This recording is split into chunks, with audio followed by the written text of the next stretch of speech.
Oke, kali ini kita akan masuk ke latihan soal logika dari nomor 1. Soalnya, kalian bisa baca, jika A bernilai true, B bernilai false, C bernilai true, maka pernyataan ini bernilai. Oke, untuk soal kayak gini kita bisa kerjakan dengan menyederhanakan dulu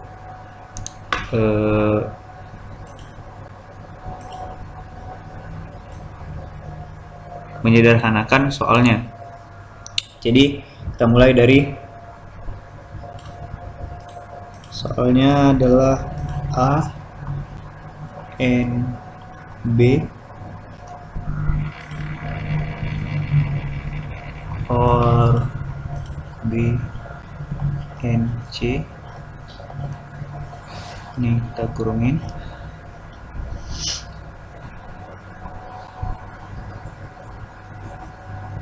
Or A and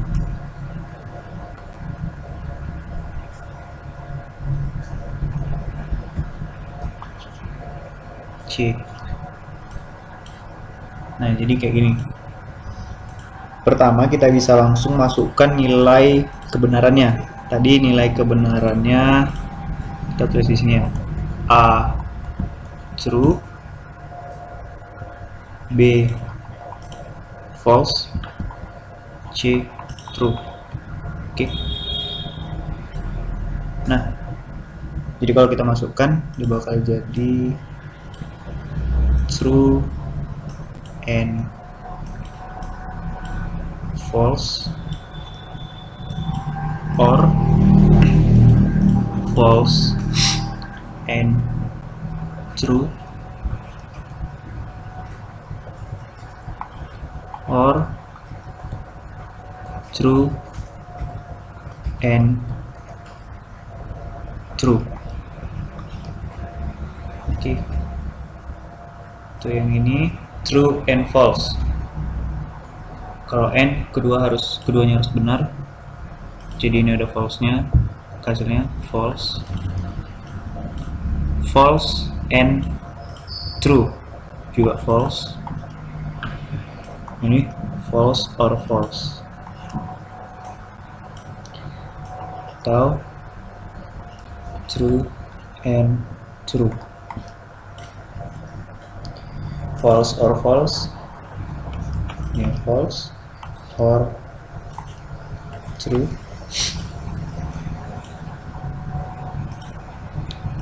False or true, jadinya true. Nah, jadi hasilnya adalah true. Jadi untuk jawaban soal nomor 1 itu true. Oke, lanjut. Nah, selanjutnya untuk soal nomor 2. Agar pernyataan di bawah bernilai true, maka kondisi yang harus dipenuhi adalah, untuk pernyataannya itu nih panjang. Kita tulis dulu pernyataannya.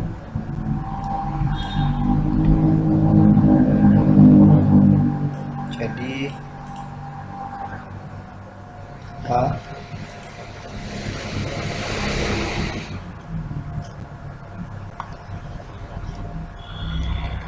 and B or B and C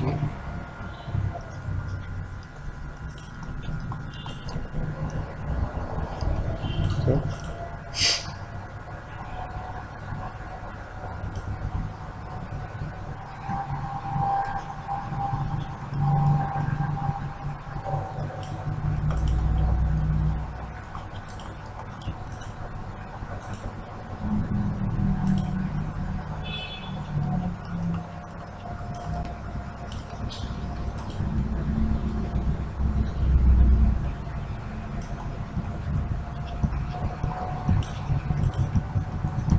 Nah, jadi itu pernyataannya.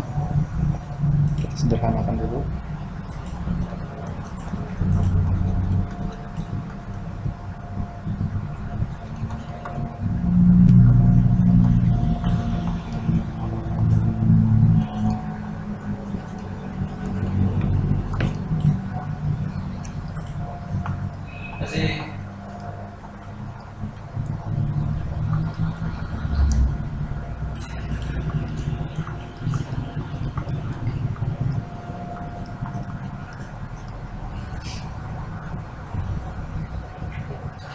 Ini ya.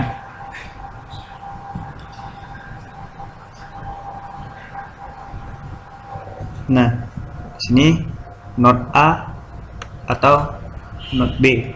Ini bisa kita ganti. Kita bisa keluarkan notnya. Jadi bentuknya nanti seperti ini.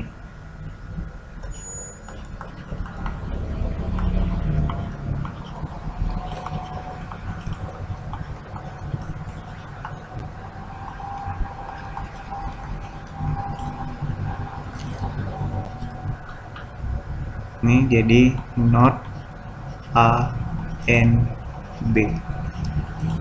Kita keluarkan dua buah ininya.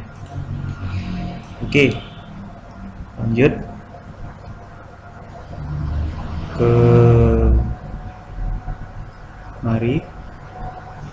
Setelah kita keluarkan, nah kita bisa andaikan ANB itu ANB itu sebagai P misalnya, terus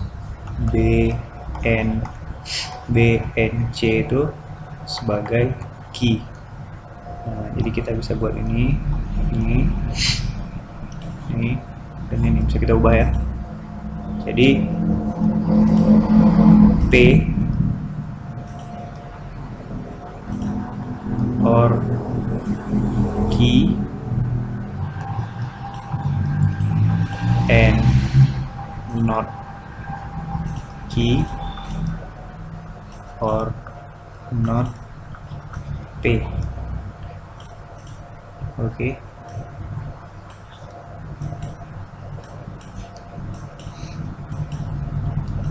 Nah, coba kita tulis ulang.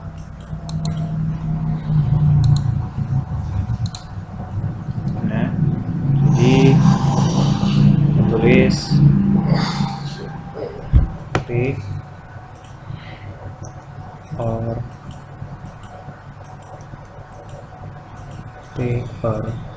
key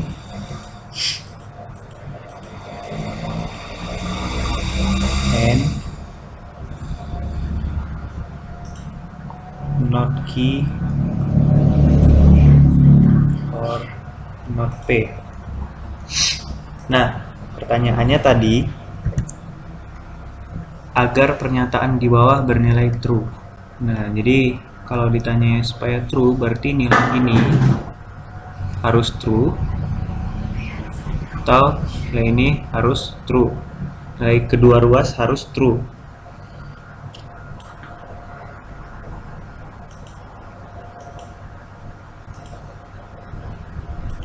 Nah, untuk memenuhi nilai ini, jadi salah satu dari P atau key harus bernilai true dan yang lainnya false. Nah, misalkan kita buat si P, ini permisalan pertama, kita buat si P itu true dan si Q itu false. Kalau P true berarti A N B sama dengan true dan B N C sama dengan false. Berarti nilai A true, nilai B true dan nilai C false. Ini kemungkinan pertama. Nah, kalau kemungkinan kedua, nilai P sama dengan false dan nilai Q sama dengan true, maka nilai A N B sama dengan false dan nilai B N C sama dengan true, maka A N B false. Berarti keduanya BNC true. BNC true berarti nilai B true, C true, dan di sini yang false adalah si A. Nah, dari dua kemungkinan ini bisa kita lihat nilai B pasti true. Nilai B harus true, sedangkan untuk nilai A bisa true, bisa false, dan nilai C juga gitu, bisa true, bisa false. Jadi kalau kita lihat optionnya, itu yang benar adalah D. Hanya A atau C harus bernilai false. Jadi salah satunya aja, A atau C. Di sini kita pakai XOR ya, yang harus bernilai false, dan B harus bernilai true. Jadi jawabannya adalah D. Itu untuk nomor 2.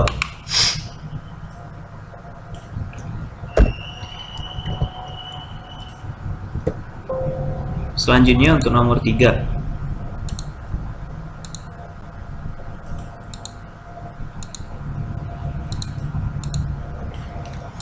Untuk nomor 3, diketahui pernyataan di bawah pasti benar. Jika hari panas, maka Ani memakai topi. Jika Ani tidak memakai topi, Pernyataan kedua, Ani tidak memakai topi atau ia memakai payung. Pernyataan 3, Ani tidak memakai payung. Nah, pertanyaannya, pernyataan lain yang pasti benar adalah, nah di sini kita bisa lihat, kita lambangkan dulu lah ya. Jika hari panas, maka Ani memakai topi. Hari panas kita buat P. Ani memakai topi kita buat Q. Oke. Ani tidak memakai topi. Tidak memakai topi berarti di sini negasi Q. Ia memakai payung. Tanggap nih R. Oke. Ani tidak memakai payung. Berarti ini negasi R.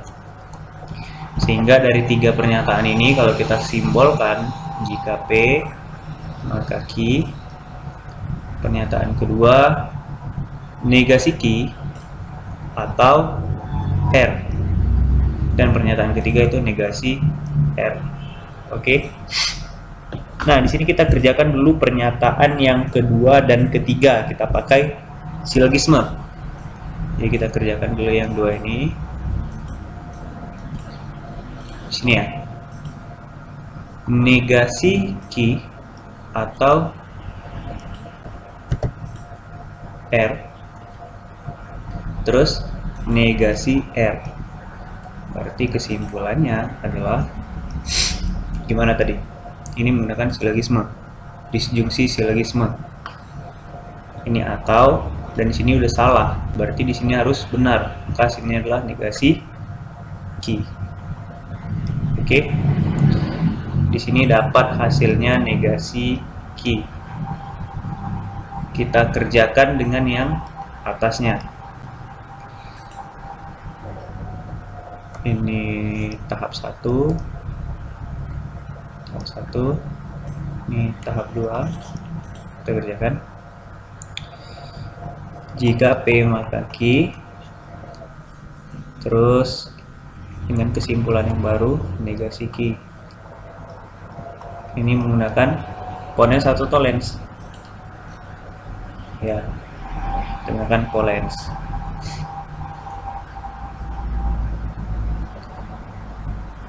Jadi kalau ada kayak gini, sini adalah negasi P. Hari tidak panas. Jawabannya adalah B.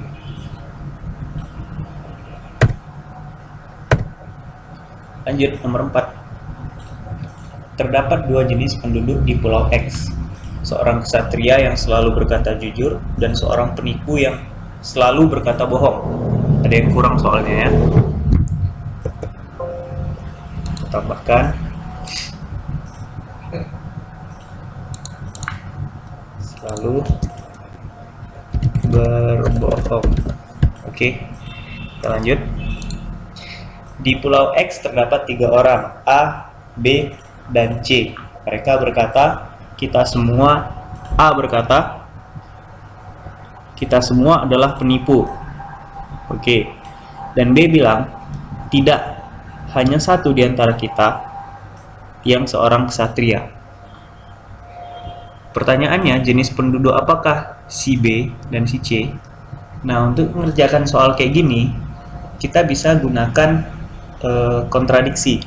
Jadi, kita cobakan si A itu dia jadi seorang ksatria dan dia jadi seorang penipu. Itu juga untuk si B dan juga untuk si C. Jadi kalau kita buat si A itu seorang ksatria, jadi dia jujur ya. Karena dia ksatria, dia jujur dan dia berkata kita semua adalah penipu. Nah, kalau si A itu jujur dan berkata kita semua adalah penipu, itu merupakan suatu yang kontradiksi, ya kan? Karena dia bilang dia semua penipu, sedangkan dia jujur gitu. Jadi nggak bisa A itu seorang ksatria, tidak bisa. Kalau kita buat si A itu penipu,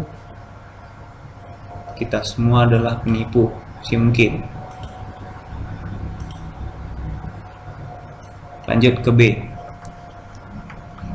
Kita buat, kalau B kita buat sebagai seorang ksatria, dia bilang hanya satu di antara kita seorang ksatria. Kalau dia bilang hanya satu dan dia itu jujur, berarti ksatria itu adalah dirinya sendiri, ya kan? Nah, kalau si B itu jadi ksatria, ada nggak yang kontradiksi? Nggak ada. Jadi dapat kita simpulkan si B itu ksatria dan si C itu nggak ngomong, nggak ada petunjuk. Tapi karena si B udah bilang hanya satu di antara kita yang seorang ksatria, pasti si C itu penipu. Jadi jawabannya B ksatria dan C penipu. Jawabannya A. Oke. Lanjut soal terakhir. Di Pulau X terdapat 3 orang ABC dengan 2 jenis penduduk. A berkata B dan C adalah penduduk dengan jenis yang sama. Anda lalu bertanya pada C, apakah A dan B memiliki jenis yang sama? Dapatkah Anda menebak jawaban dari si C? Nah, untuk soal kayak gini, itu hanya A yang berkata. Hanya ada clue dari si A. Jadi, di pertanyaannya dia bilang, kita nanya ke C, apakah A dan B memiliki jenis yang sama? Bisa nggak kita nebak jawaban si C? Karena clue yang ada itu hanya dari perkataan si A, jadi bisa dibilang kita masih kekurangan clue. Mau kayak manapun kita cari, itu nggak bisa. Kalau kita tebak jawaban si C itu iya, bisa jadi. Atau kita tebak jawaban si C itu tidak, bisa jadi juga. Jadi jawaban yang paling tepat untuk soal kayak ini adalah tidak dapat ditentukan. Oke, kini itu aja untuk pembahasan soal dan modul 1. Assalamualaikum warahmatullahi wabarakatuh.